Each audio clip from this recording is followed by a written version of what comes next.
TTP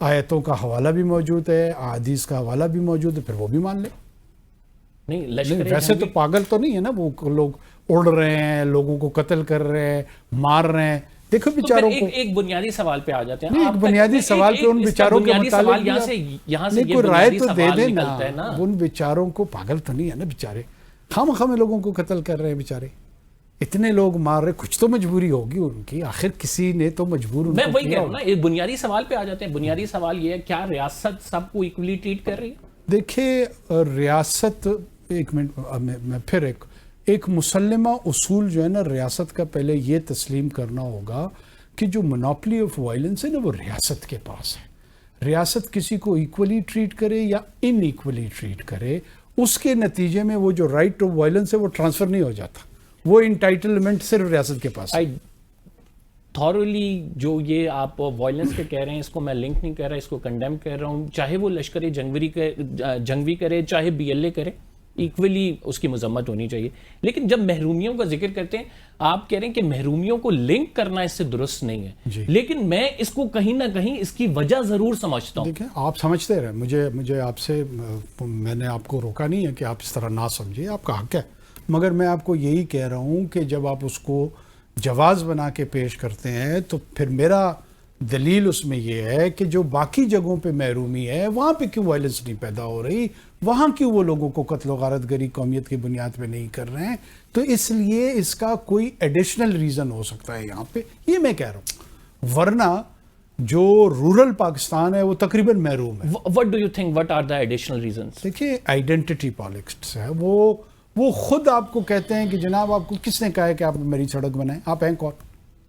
آپ نے کبھی ان کو انویسٹیگیٹو جرنلزم کے طور پہ ذرا دیکھیں تو صحیح وہ کہتے کیا ہیں. ان کے جو بلاگرز ہیں، ان کے جو وی لاگز ہیں، ان کی جو سوشل میڈیا پہ اسٹیٹڈ پوزیشنز ہے، وہ کہتے ہیں آپ اور میں کون ہوتے ہیں ان کی وضاحت یا وکالت کرنے والے. وہ کہتے ہیں جناب آپ نہ ہمارے ہسپتال بنا کے دیں، نہ ہمارے اسکول بنا کے دیں، نہ ہماری سڑکیں بنا کے دیں. آپ قابض ہیں، آپ مقبوضہ طاقت ہیں، ہم آپ کو مار بگائیں گے، جائیں اپنا اور پھر ہم جانے، ہمارا ملک جانے، ہم جیسے اس کو بنائیں. یہ ان کا بیانیہ ہے.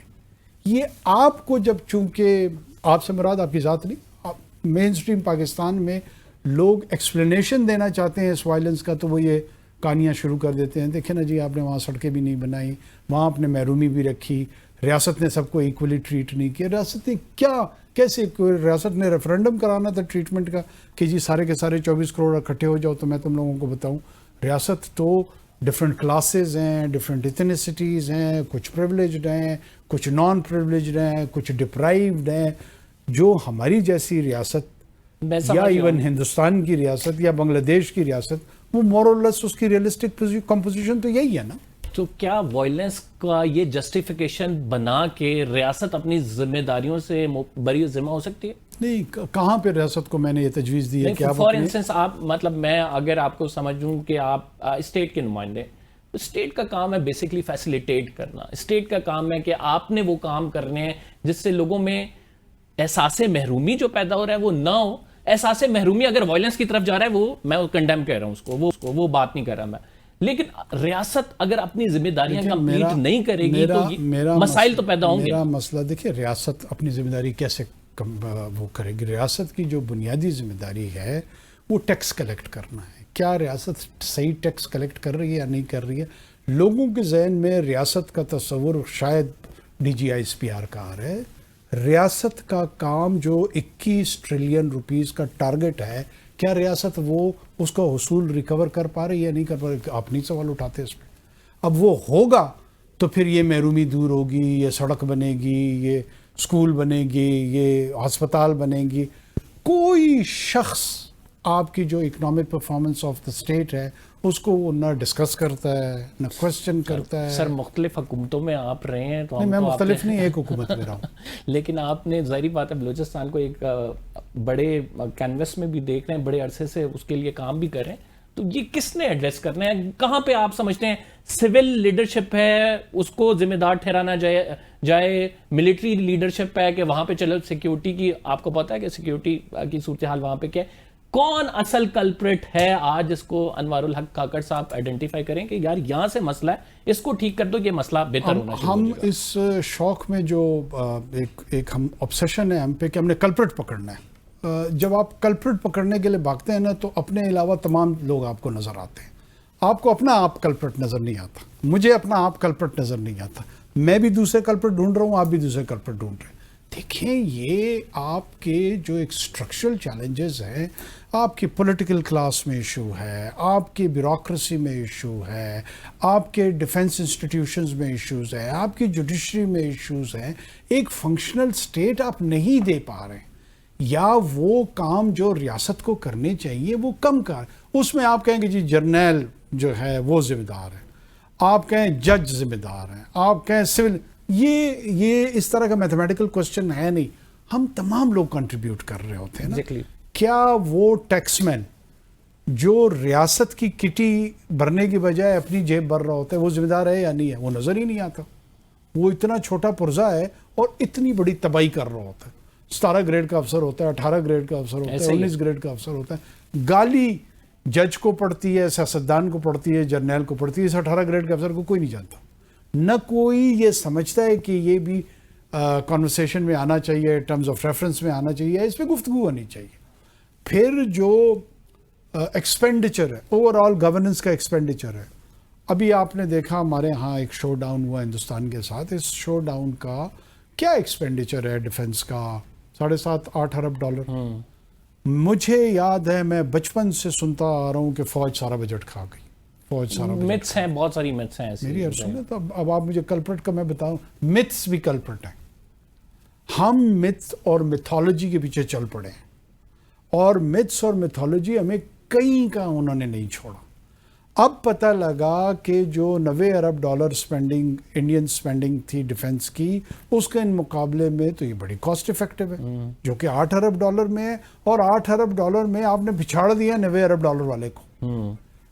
لیکن میں پلا بڑا اسی اینگل کے ساتھ کہ ہمارا سارا بجٹ جو ہے نا وہ فوج کھا گئی. اب آپ مجھے بتائیں جو اوپینین میکنگ کرنی تھی، انفارمڈ اوپینین میکنگ کرنی تھی، کیا ان کا قصور ہے یا نہیں ہے؟ نہیں، بالکل ہے. اس میں بری زمانی قرار دیا جاتا ہے. میں یہی عرض کر رہا ہوں، اس میں ہم تمام لوگوں کی کوئی نہ کوئی، میری بھی کنٹریبیوشن ہے اس کو خراب ہونے میں، آپ کی بھی ہے، دوسروں کی بھی ہے. ہم سب کو اپنے رویوں پہ غور کرنا ہوگا. ناظرین ایک بریک لیتے ہیں. We'll back after this short break. Anwaar ul Haq Kakar صاحب ہمارے ساتھ موجود ہیں، پھر اس کے بعد کریں گے کچھ سیاست پر. ویلکم بیک ناظرین. انوار الحق کاکڑ صاحب ہمارے ساتھ موجود ہیں. سر، BLA ایک بڑا مسئلہ ہے بلوچستان کے لیے. کافی عرصے سے ہم دیکھ رہے ہیں کہ ٹیررسٹ آرگنائزیشنز کو فنڈنگ آ رہی ہے بھارت کی جانب سے. اس فنڈنگ کو ہم نے ٹریس بھی کرنا ہے، اس کے ثبوت ہم نے عالمی دنیا کو بھی دکھانے ہیں. ابھی ہمارا ڈپلومیٹک مشن بھی جا رہا ہے. تو ڈو یو تھنک کہ ہمارے پاس اتنے ثبوت موجود ہیں کہ عالمی دنیا ایک تو ہمارا موقف تسلیم کرے گی اس تمام معاملے پر، اور دوسرا یہ ہے کہ ہم کہتے تو ہیں کہ یار را فنڈنگ کر رہا ہے، پھر اس کو روکنے کا آپ کیا سمجھتے ہیں، کیا طریقہ کار ہے؟ دیکھیے، میرا نہیں خیال کہ دنیا آپ کی بات نہیں مانتی ہے. دنیا کو اچھی طریقے سے پتہ ہے. یہ شاید ہمارے ہاں انکار کی کیفیت ہے. ہم کو ضرورت سے زیادہ پیمانہ سخت رکھ کے اپنے اداروں سے ثبوت مانگ رہے ہوتے ہیں. دنیا اتنی سادہ اور احمق نہیں ہے کہ انہیں یہ نہیں پتہ لگتا کہ 2 رائیول ملک ہیں اور ان 2 رائیول ملکوں میں سے ایک ملک میں ٹیررزم ہو رہا ہے تو دوسرا ملک اس میں کیا ہیومن رائٹس کے چیمپئن کے طور پہ تو کردار ادا نہیں کر رہا. انہیں بہت اچھی طریقے سے پتہ ہے. جو دنیا کی گورنمنٹس ہیں، جو دنیا کے جو انٹیلیجنس آؤٹ فٹس ہیں، وہ ایک دوسرے کے رویے کو بھی جانتی ہیں. آپ کو پتہ ہے نا کہ ساتھ والا جو رائیول چینل ہے وہ کس طرح کام کرتا ہے، اس کو آپ کا پتہ ہے. تو یہ حکومتیں بھی اور انٹیلیجنس ایجنسیز بھی بہت اچھی طریقے سے جانتی ہیں. ہمارے سادے عوام ہیں یا میڈیا کے جو لوگ ہیں وہ بار بار بڑا ہائی بار کے ساتھ آپ سے ثبوت مانگ رہے ہوتے ہیں. بہت سارے ایویڈنسز موجود ہیں اور روکنے کا جو طریقہ ہے وہ ضرور اس پہ غور ہونا چاہیے، اور وہ ہو رہا ہے کہ ایک تو ان کی فنڈنگ کیسے روکی جائے، اور دوسرا ان کے خلاف سمارٹ کینیٹکس کی جو اپلیکیشن ہے وہ ذرا ایفیکٹو ہو تو میرے خیال میں ریزلٹس بہتر آئیں گے انشاءاللہ. اس کے ساتھ مسنگ پرسنز کے ایشو پہ آپ بہت ووکل بھی رہے ہیں. آپ کہتے رہے ہیں کہ آپ نہیں سمجھتے کہ سب کو ایک ہی لاٹھی سے ہانکا جاتا ہے. اس میں بھی ہمیں سیگریگیشن کرنے کی ضرورت ہے. بہت سارے ایسے لوگ ہوتے ہیں جو بے گناہ ہوتے ہیں، اور اگر ان کو اٹھایا گیا تو عدالتوں میں پیش کیا جانا چاہیے. کوئی ایک فرد بھی بے گناہ نہیں اٹھایا گیا. یہ آپ کی ایک آپ بلوچستان کبھی گئے؟ جی میں گیا ہوں. کہاں؟ کوئٹہ؟ کوئٹہ گیا ہوں. مطلب آپ کے لیے بلوچستان کوئٹہ ہے؟ نہیں اس سے آگے بھی گیا ہوں, سبی میں بھی گیا ہوں. اچھا سبھی بھی گئے ہیں. بڑا تو ماشاء اللہ آپ بڑے گھومے. میں آپ کو عرض کر رہا ہوں کہ یہ پہلے تو یہ تسلیم کریں کہ یہ جنگ ہے. جب آپ یہ تسلیم کر لیتے ہیں کہ یہ جنگ ہے, پھر اس میں ایک کائنیٹک اس کا آسپیکٹ ہوتا ہے اور ایک نیریٹو کا آسپیکٹ ہوتا ہے. یہ جو مظلومیت کا رونا روتے ہیں یا میسکریٹ کرتے ہیں یا وہ روپ دھارتے ہیں, ایک بھی فرد میں بہت ذمہ داری کے ساتھ آپ کو کہہ رہا ہوں کہ اس کو خدا نخواستہ اٹھانے یا مارنے کا جو الزام ہے نا, وہ شاید ابھی تک نہیں آیا. بہت سارے لوگ پرائیویٹلی یہ بھی تسلیم کرتے ہیں کہ یار یہ جتنے لوگ مارے ہیں یہ تھے ملیٹنٹ. یہ کوئی نہیں کہتا ہے کہ ان میں سے کوئی فرد بے گناہ تھا. یہ تو ہوگی پہلی بات. آپ کا کیا خیال ہے کہ ریاست میں کوئی خونخوار بھیڑیے بیٹھے ہیں جو جائیں گے اور صرف اپنا غصہ ٹھنڈا کرنے کے لیے 2-4 لوگوں کو اٹھا لیں گے کہ کیوں یہ ایتھنیکلی بلوچ ہیں تو ان کو مار دیتے ہیں یا ان کے خلاف کوئی کارروائی کرتے ہیں؟ ایسا کچھ نہیں ہوتا. یہ جو بیانیہ جن لوگوں نے, جو ان کے ہمدرد ہیں, جو ان کے ساتھ کے بیانیے کی لوگ بات نہیں. اگر عدالتوں میں کیس چلیں گے, عدالتوں سے ججز کے ریمارکس آئیں گے, عدالتیں اس پر نوٹس لیں گی, وزیر اعظم تک کو عدالتیں طلب کریں گی, تو ایک obviously ایک نیریٹو تو کریٹ ہوگا. کون سا وزیر اعظم؟ شہباز شریف صاحب گئے نہیں ہیں مسنگ پرسن کے؟ شہباز شریف صاحب بھی گئے ہیں. میں گیا. آپ بھی گئے ہیں؟ میں مسنگ پرسنز میں گیا ہوں. شہباز صاحب کو مجھے نہیں پتا کہ وہ کس کیس میں گئے. مسنگ پرسن کے کیس میں محسن اختر کیانی صاحب کی عدالت میں گیا ہوں, اور وہاں پہ جو میں نے گفتگو کی ہے, اگر کاش وہاں پہ آپ ہوتے, وہ ریکارڈ کی گفتگو ہے. اور اس میں محترم جج صاحب ہیں, میں ان کو بڑا رسپیکٹ کرتا ہوں. میرے خیال میں جو کچھ میں کہنا چاہ رہا تھا وہ رجسٹر ہوا ہے. آپ تمام لوگ جو اس پہ تنقید کرتے ہیں, ان کا یہی ایشو ہے کہ انفورسڈ ڈس اپیئرنس کے لیے جہاں سے آوازیں اٹھتی ہیں, آپ کہتے ہیں کہ اس کو ٹریٹ کرو الہامی انداز میں, کہ یہ الہامی طور پہ سچ ہے. آپ نے اس کی سچائی پہ سوال نہیں اٹھانا ہے, سچائی تسلیم کرتے ہوئے آپ نے آگے بڑھنا ہے. ہم آپ سے یہ مؤدبانہ گزارش کر رہے ہوتے ہیں کہ یہ الہامی کیفیت نہیں ہے. اس میں آل ٹروتھفلنس کا آسپیکٹ یا ایلیمنٹ موجود نہیں ہے. اس میں بہت سارا مکسچر جھوٹ کا بھی موجود ہے. عدلیہ کیوں نہیں تسلیم کرتی سر اسے؟ میں عدلیہ کے خلاف تو دیکھیں نا, احترام میں اتنا زیادہ ان کے خلاف تو ایک دم سے بولنا نہیں چاہتا ہوں, لیکن کیا عدلیہ کے آپ ترجمان ہیں یا میں ترجمان ہوں جو آپ یہ کہہ رہے ہیں کہ عدلیہ تسلیم نہیں کرتی؟ اگر آپ کہہ رہے ہیں کہ ایسی بڑی زبردست صورتحال ہے, ایسا تو کوئی نہیں ہے. ایک ایسا بندہ بھی نہیں ہے جو کہ جسے آپ نے مسنگ پرسن کیا اور وہ جو ہے گناہ گار نہ ہو, تو پھر عدالت اس کو تسلیم کرنے کیوں سالوں سال سے عدالتوں میں بھی کیسز چلے ہوئے ہیں. ظاہری بات ہے کور بھی کرتے ہیں, ان سے ریمارکس بھی آتے ہیں, ان سے ایک نیریٹو بھی کریٹ ہوتا ہے, تو ایک پرابلم تو ایگزسٹ کرتی ہے. اب ریاست کا اگر موقف یہ ہے, عدالت اس کو تسلیم کرنے کو تیار نہیں ہوتی. عدالت کی جانب سے جج صاحب بیٹھتے ہیں, وہ 4 ریمارکس دے دیتے ہیں, اس پر میڈیا تبصرے کرتا ہے, ایک نیریٹو کریٹ ہو جاتا ہے جس سے مسائل سب لوگوں کے لیے بنتے ہیں. تو اس کو ایڈریس ہونا چاہیے نا سر. اچھا میں آپ کو چلیں ایک اور طریقے سے سمجھانے کی کوشش کرتا ہوں. ہو سکتا ہے سمجھا پاؤں, ہو سکتا ہے نہ سمجھا پاؤں, لیکن میں اپنی بات رکھ دیتا ہوں. کل میں نے ایک ڈاکومنٹری نیٹ فلکس پہ دیکھی ہے جس میں ایک کرائم ڈاکومنٹری ہے, اور برٹن میں 1994-95 میں ایک جوڑا پکڑا گیا جس نے بڑے لوگ قتل کیے تھے. 240,000 مسنگ لوگ یونائٹڈ کنگڈم میں سال کے آتے ہیں.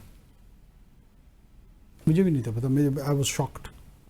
ان میں سے 3 سے 5 ہزار انٹریسبل ہوتے ہیں.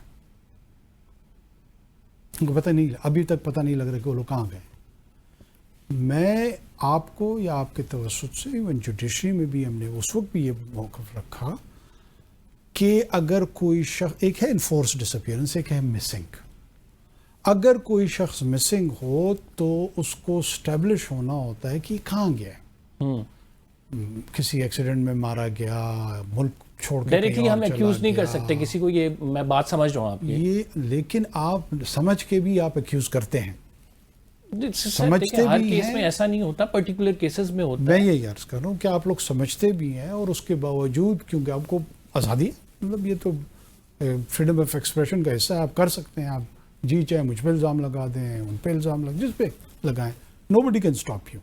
سر اب آپ یہ تو بات نہ کریں نا کہ نو بڈی کیا پاکستان میں آزادی کے ساتھ جرنلسٹ کیا کچھ کر رہے ہیں، یہ بھی آپ کو بھی پتا ہے، مجھے بھی پتا ہے. مجھے تو نہیں پتا، آپ بتا دیں. نہیں آپ کو بہتر طریقے سے سر پتا ہے کہ یہاں پہ کتنے جرنلسٹ کو روکا گیا ہے، کون کسی کو نہیں روکا جاتا. نہیں عمران ریاض کے ساتھ کیا ہوا تھا؟ کیا ہوا تھا اسے نہیں اٹھایا گیا تھا. میرے دور میں تو چھوٹا کس نہیں پتا. جب میں نگران وزیر اعظم بنا عمران ریاض چھٹ گیا، آج تک تو کریڈٹ کسی نے نہیں دیا. دیکھیں سر اس میں سے عمران ریاض نہیں اکراس دا بورڈ بات کرتے ہیں. نہیں آپ نے نام لیا، میں نے آپ کو جواب دے دیا. دیکھیں نہیں میں تو سب کے نام لے. متی اللہ جان کے ساتھ کیا ہوا بتائیں؟ متی اللہ جان کو نہیں اٹھایا گیا. کیا مجھے تو نہیں پتا، کو نہیں اٹھایا گیا، مجھے تو نہیں پتا. میں آپ کو یہی عرض کر رہا ہوں، آپ 1 2 3 ان کو انسیڈنٹس کو اٹھا کے اگر ایک پورا ایک ریفرنس بنانا چاہتے ہیں تو بنا لیں. میرا اپنا یہ خیال ہے کہ وہ باتیں جو دنیا میں کسی ملک میں نہیں کر سکتے وہ آپ کرتے ہیں. آپ جھوٹ بولنے کا اختیار مانگتے ہیں. سر بات یہ ہے کہ آپ یہاں پہ جج بن رہے ہیں. کامران مرتضیٰ صاحب سے آپ کی اسی بات پہ بحث ہوئی تھی، اسی بات پہ لڑائی ہوئی تھی کہ آپ جج نہ بنے. مجھے سیکیورٹی پرسنز کا اگر ترجمان کہہ رہے ہیں تو میں ہوں، میری سیکیورٹی فورسز ہیں. تو آپ بھی یہاں پہ اگر ججمنٹل ہوں گے تو ظاہری بات ہے کہ ہم اس کا کراس آرگیو کریں گے. اچھا میں پھر آ جاتا ہوں. ٹھیک ہے، میں پھر آپ کو کہہ دیتا ہوں کہ کیا بہت سارے لوگوں نے، میں کسی کا نام نہیں لیتا ہوں، کیا جھوٹے الزامات نہیں لگائے گئے ہیں؟ تو پھر ان لوگوں کو اس کے لیے کیا ہونا چاہیے؟ آپ مجھے بتائیں نا، ڈیفیمیشن لاز کو اسٹرانگ کس نے کرنا ہے؟ ڈیفیمیشن لاز یوکے میں کیوں نہیں ایسا ہوتا کہ کوئی الزام لگائے اور وہاں پہ بھی ہوتا ہے؟ سر وہاں پہ جرمانے ہو جاتے ہیں. ابھی یہاں کے لوگ کہتے ہیں کہ ہم وہاں جا کے سو کر دیں گے. آپ کی ریاست ایسی ہو تو یہاں پہ سو کر دیا جائے. اچھا میں بتاتا ہوں، آپ کو غصہ آ رہا ہے، میری بات سن لینا. نہیں سر، مجھے یہاں پہ آپ کے مین سٹریم کے لوگوں نے کہا کہ توشہ خانے میں اس کی اور اس کی بیوی نے زیورات لے کے پیسے چرائے ہیں. میں نے کسی کا کیا بگاڑ لیا؟ سن لیں نا، آپ کو اپنے اوپر آپ لوگوں کو بڑا غصہ آتا ہے کہ فلاں صاحب کے ساتھ یہ ہو گیا، فلاں. کیوں میری عزت نہیں ہے؟ مجھے غصہ نہیں آ سکتا. بالکل سر، کسی انہی لوگوں نے جو بہت سارے لوگ ہیں گالیاں ہمیں دی ہیں. کیا گالیاں دینے کا آپ کو حق ہے؟ نہیں ہے. اچھا جب آپ گالی دیتے ہیں تو دوسرے کو بھی اشتعال آتا ہے، یہ ذہن میں رکھیں. اور پھر اس اشتعال اگر میرے ساتھ اختیار ہوگا، میں ہو سکتا ہے اس کا غلط استعمال کروں، کسی اور کے ساتھ ہوگا ہو سکتا ہے غلط استعمال کریں. بالکل صحیح بات. اپنے رویے پہ بھی غور کریں. ایسا ہی ہے. آپ جرنلسٹ ہیں، غنڈے نہیں ہیں. اگر آپ غنڈہ گردی پہ اتریں گے تو ہو سکتا ہے کہ لوگ اشتعال میں اپنے اختیار سے تجاوز کریں. ان کو بھی نہیں کرنا چاہیے، لیکن میں بالکل مانتا ہوں کہ امکانات ہیں. بالکل کوئی جرنلسٹ اپنی لیمٹ سے زیادہ آگے جائے. میری عرض سنیے، ڈیفیمیشن لاز پہ 1.5 سال سے مجھے گندم کا چور پورے پاکستان میں انہوں نے ڈکلیئر کیا ہوا ہے. کسی نے آج تک اپنے ایمان کو حاضر و ناظر جان کر، آپ کو میں چیلنج دیتا ہوں، انویسٹیگیٹ کریں. اور اگر آپ نے ثابت نہیں کیا، کیا آپ لوگ معافی مانگے گے؟ معافی تو چھوڑے، ڈیفیمیشن یعنی ہمارا کریکٹر کچھ نہیں، ہمارے بچے کچھ نہیں، صرف آپ کی عزت ہے. یہ مسئلہ بالکل، آپ جو ہیں فلیگ کیریئر ہیں سچائی کے، ہم سارے جھوٹے ہیں، ہم سارے ٹاؤٹ ہیں. نہیں سر، اتنا بلیک اینڈ وائٹ میں جب آپ لوگ چیزوں کو دیکھتے ہیں، اس میں سیگریگیٹ کرنا ہوگا. دیکھیں جو صحافی اپنے خبر لائے اور وہ اس کی اوتھینٹسٹی نہ ہو، کسی کو ڈیفیم کر رہا ہو، آپ بالکل اس کو کورٹ لے کے جائیں، عدالتیں موجود ہیں. کل رات سے پورے پاکستان کے سوشل میڈیا گروپوں میں لندن میں گرفتار ہو چکا ہوں. میں آپ کے ساتھ پروگرام کر رہا ہوں. سر ایسا ہی ہے بالکل. میں چائنا سے واپسی پہ کیو میں کھڑا ہوں دبئی ایئرپورٹ پہ، اور جو مجھے فرعون کے درجے پہ پہنچا دیا کہ یہ اپنے دور کا فرعون. اب آپ مجھے دیکھیں کبھی نہ اپنے رویے پہ بھی لوگوں کو بالکل یہ بات درست کر رہے ہیں. جب ہم اپنے ایموشنز کو کنٹرول کرتے ہوئے کسی کے ساتھ ذاتیات میں نہیں جاتے، کسی کو برا بلا نہیں کہتے، تو یہ جو پلیئرز ہیں نا جو انفارمیشن ڈسیمنیٹ کرتے ہیں، ان کو بھی تھوڑی سی احتیاط کرنی چاہیے. نہیں بالکل احتیاط کرنی چاہیے. میں آ جاتا ہوں واپس مسنگ پرسن. میں ایک بریک لے لوں. نہیں، میں مسنگ پرسن بریک لے لوں، کنکلوڈ کر لوں نا، اس کے بعد آپ چلیں. جب لوگ اسٹیبلش ہو جائے کہ یہ ریاست نے انفورسڈ ڈسپیئرنس کی ہے، تو پھر تو باقاعدہ آپ اس کو ایکیوز کریں، پھر تو بات ٹھیک ہے.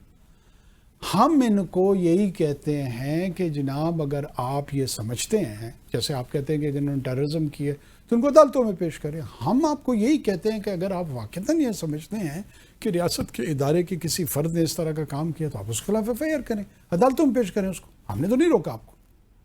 بجائے اس کے کہ آپ ایک بیانیہ گڑھ رہے ہیں, پروگرامز کرتے ہیں, سوشل میڈیا پہ جاتے ہیں, دوسری جگہوں پہ جاتے ہیں, جو درست کورس آف لا ہے, جیسے ٹیررسٹ کو آپ ڈیمانڈ کرتے ہیں کہ ان کو پیش کرنا چاہیے. بالکل ہماری عدالتیں بہت اچھا فنکشن کر رہی ہیں, مجھے بھی اعتماد ہے, آپ کو بھی اعتماد ہے.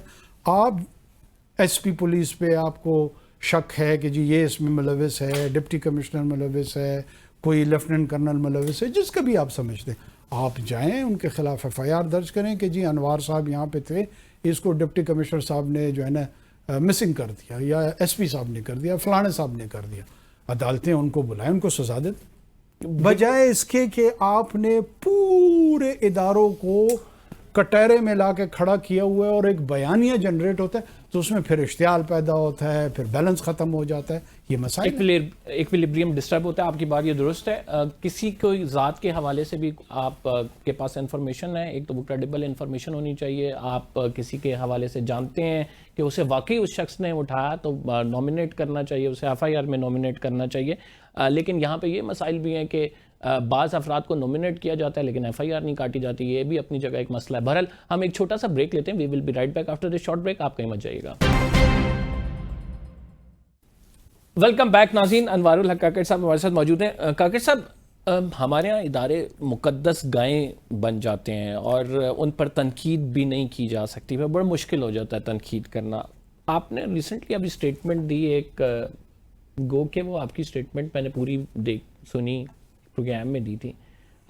کیا آپ سمجھتے ہیں کہ کسی پہ مطلب یعنی کوئی فرد واحد ہے, کسی ادارے سے تعلق ہے, ایکس وائی زی کوئی بھی ادارہ ہے, اس پر تنقید نہیں ہونی چاہیے کیونکہ وہ ایک ایسی پوزیشن پہ بیٹھا ہوا ہے جو اس ٹائم پاکستان کی سالمیت کے لیے ضروری ہے؟ ایگزیکٹلی اسے ایلیبریٹ کر دیں تاکہ وضاحت آ جائے. جی بالکل شکریہ. دیکھیے, میں جب کہتا ہوں نا تنقید, ایک اور لفظ ہے تذلیل. بہت سارے پوزیشنز کی تذلیل نہیں ہونی چاہیے. میں جس کانٹیکس میں بات کر رہا تھا, یہ تو میں بھی سوشل میڈیا پہ دیکھ رہا تھا اور مجھے ذرا ان کو برا بلا کہنے کا ایک اور موقع ان کے ہاتھ آ گیا, جتنے بھی ہمارے مہربان ہیں. وزارت عظمیٰ, we provide you platform to chief justice clarify. Chief justice of supreme court اور ہائی کورٹس اور جو ایگزیکٹو پوزیشنز میں ہیں, اگر آپ ان کی تذلیل شروع کر دیں گے تو ان کی فنکشنالٹی پہ اثر آئے گا. تنقید آپ کرتے ہیں کارکردگی پہ, تنقید آپ ضرور کریں, تذلیل نہ کریں. جو ہم ان کے سامنے گزارشات رکھتے ہیں وہ یہی رکھتے ہیں کہ اگر آپ کے سیکیورٹی کے ادارے کے ذمہ داران ہیں اور آپ ان کے پہلو نکالنا شروع کر دیں جس میں تذلیل کا ایلیمنٹ نکل رہا ہوتا ہے, یہ نہ اس پہ وہ گاڈ چوزن ریپرزنٹیٹو پہ بھی تنقید ہو رہی ہے. اچھا, میں گاڈ چوزن پہ مطلب یہ ہمارے ہاں وہ کسی نے ایک کامنٹ کیا ہے کہ جی تو پھر فرعون بھی تو پھر خدا نے ہی چوز کیا تھا. اس میں کوئی شک نہیں ہے کہ فرعون کو خدا نے چوز کیا تھا. پھر جب اس کی پرفارمنس ٹھیک نہیں ہوئی پھر خدا نے اس کو دور کر دیا. وہ میرے بھائیوں ذرا ذہن کھلا رکھو, خدا سے بھی چڑھے آپ لوگوں کو. یعنی کیا ایک طرف مسلمان کہتے ہیں اپنے آپ کو, پھر کہتے ہیں کہ ہم فلانی ریاست بنائیں گے. کیا قرآن حکیم میں یہ آیات نہیں ہے کہ میرے حکم کے بغیر ایک پتہ بھی نہیں ہلتا؟ وہ بالکل بات درست. تو پھر اگر اس کانٹیکس میں یہ میں نے کہا ہے کہ یہ عطا خدا کی طرف سے, کون سا کفر کر دیا ہے میں نے؟ مجھے بتا دیں, جس نے اس پہ سوال اٹھانا ضرور اٹھائے. یہ عمران خان صاحب کو خدا نے وزیر اعظم نہیں بنایا, یا وہاں انہوں نے از خود خدا کا یہ وہ فنکشن انہوں نے لے لیا تھا. ظاہر سی بات ہے, اس کی نصیب میں اس کو اللہ نے توفیق دی, اس مقام تک اللہ نہیں پہنچایا. تو اس کو کس نے پہنچایا؟ اس کو بھی اللہ نے پہنچایا. کوئی اور اگر تھا اس کو بھی اللہ نے پہنچایا. اللہ تو دن پھیرتا رہتا ہے. اس میں کون سی ایسی کفرانہ کلمہ میرے منہ سے نکل گیا جو میرے پیچھے پڑ گیا؟ نہیں, اصل میں وہ جو اس ڈسکشن ہے نا وہ اس بات پہ کہ نو ڈاؤٹ کہ ساری چیزیں ہم تو ہمارا ایمان کا حصہ ہے کہ اللہ کی مرضی کے بغیر, منشا کے بغیر کچھ نہیں ہو سکتا یقیناً. لیکن اس نے جو آپ کی اپنی ایفرٹ ہے, حضرت علی کے پاس ایک شخص آیا, اس نے کہا کہ میرا کتنا اختیار ہے, آپ نے کہا کہ ایک ٹانگ اوپر کر لو, انہوں نے کہا کہ دوسری ٹانگ بھی اوپر کرو، اس نے کہا میں نہیں کر سکتا. تو آپ کا اپنا اختیار یہ ہے کہ آپ ایک ٹانگ اوپر کر سکتے ہیں، باقی ریسٹ آپ قدرت پہ چھوڑ دیں. تو اس میں آپ کا جو اپنا رول ہے اس پہ ہم بات کرتے ہیں نا، ہم قدرت کی والی چیزوں پہ بات نہیں کریں گے. آپ کا اپنا کردار، آپ کا اپنا رول، آپ کے ایفرٹس، اس پہ کرٹیسزم بھی ہوگا، لیکن اگر آپ اس کو بھی قدرت سے جوڑ دیں گے تو ظاہری بات ہے کہ کرٹیسزم آئے گا. اچھا میں پھر آپ کو کر لیتا ہوں. دیکھیں اگر آپ کو کرٹیسزم کرنی ہے تو اس سے تو میں آپ کو نہیں روک رہا ہوں نا. میں آپ کو کہہ رہا ہوں بار بار کہ تذلیل اور تنقید میں فرق کریں. آپ کہتے ہیں کہ نہیں میں تو تنقید کر کے رہوں گا، اور تنقید کے گارب میں اگر تذلیل بھی ہوتی ہے تو ہوتی رہے. اور آپ نے مجھے لوگوں کو ذلیل کرنے کا، انسلٹ کرنے کا جو میرا انہیرنٹ رائٹ ہے، جو مجھے اللہ تعالیٰ نے دیا ہوا ہے، تو تم کون ہوتے ہو اس رائٹ کو چیلنج کرنے والے؟ کیونکہ اللہ نے سب کو ذلیل کرنے کا حق ہمیں دیا ہوا ہے. یہ حق ہم آپ کو دینے کے لیے تیار نہیں. یہ غلط بات ہے، میں آپ کی بات سے درست ایگری کرتا ہوں. اسی کو میں ایکسپلین کر رہا تھا. میں یہی عرض کر رہا تھا کہ دیکھیں ان کے جو اپنا رول تھا وہ تو یہ تھا نا کہ او ٹی ایس میں بھرتی ہوئے، او ٹی ایس میں بھرتی ہوتے ہوتے اللہ نے اس مقام تک پہنچے. اس میں کون سی ایسی بات میں نے کہہ دی جو وجہ تنقید بھی بن رہی ہے اور برا بلا کہا جا رہا ہے؟ وہ امریکہ سے بھی ایک بگوڑا بیٹھ کے جو ہے نا ٹویٹیں کر رہا ہوتا ہے، اور یہاں پہ بھی بگوڑے. یہ سارے جو ہے نا صوبیدار بننے کے لیے تیار تھے اور ہمیں القابات دے رہے ہیں نا. اور ان کورٹ مارشل صوبیداروں کو جو میرے خیال میں اسپینج میں پکڑے گئے ہیں اور بھاگ گئے ہیں اس ملک سے، وہ بیٹھے تنقید کر رہے ہوتے ہیں. میں نے نام لیے بغیر سب کو سنا دیے جس کو سنانی تھی. عرض میری یہ ہے کہ آپ کے ماں باپ پہ آپ تنقید کر سکتے ہیں.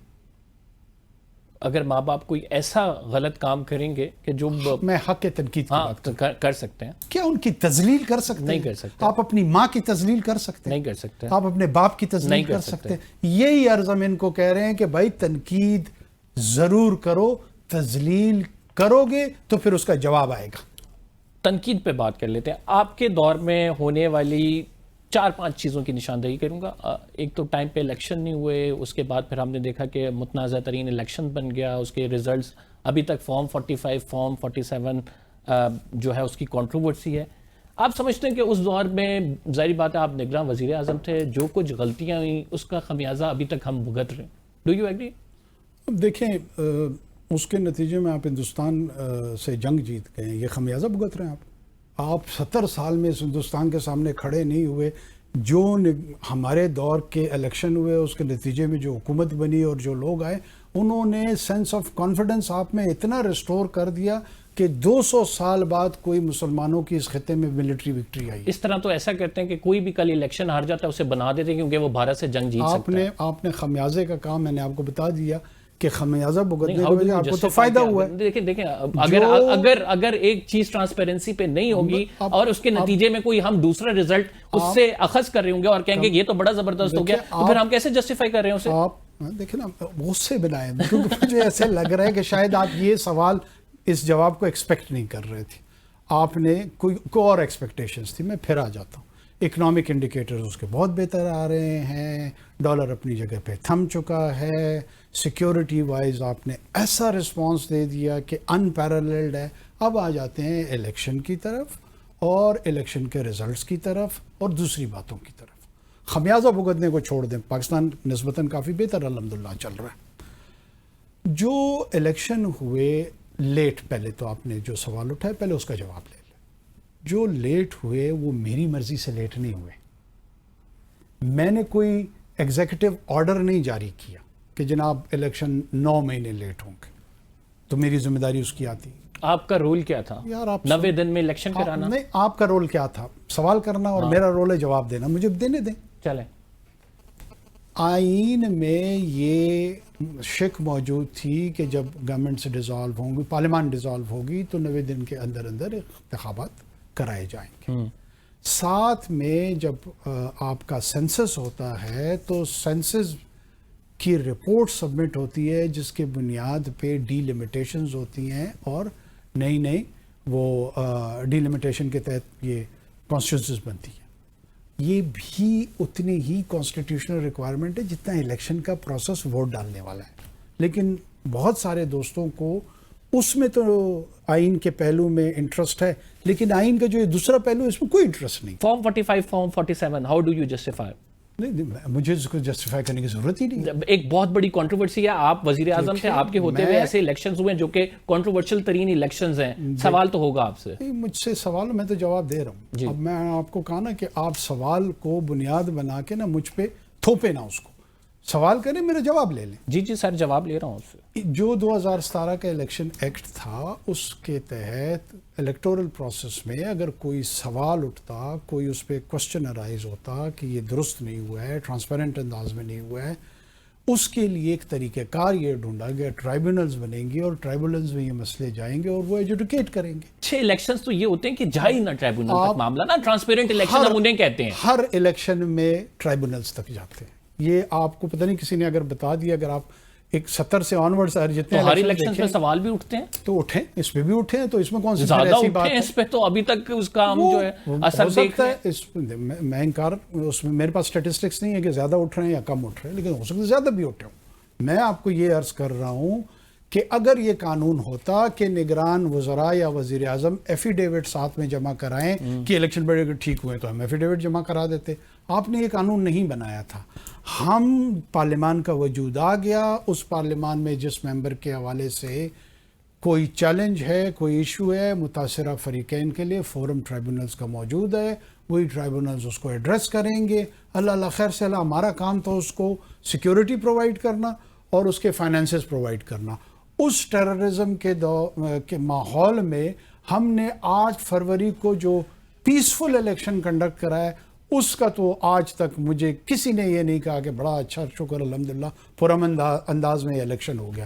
اس کے بعد جو چیزیں ہیں وہ ساری جو ہے نا ہم سے سوالات پوچھتے جاتے ہیں. Thank you very much. Programme کا ٹائم ختم ہو گیا. قمر زیدی کو اجازت دیجیے, اگلے شو میں آپ سے ملاقات ہوگی. اللہ نگہبان.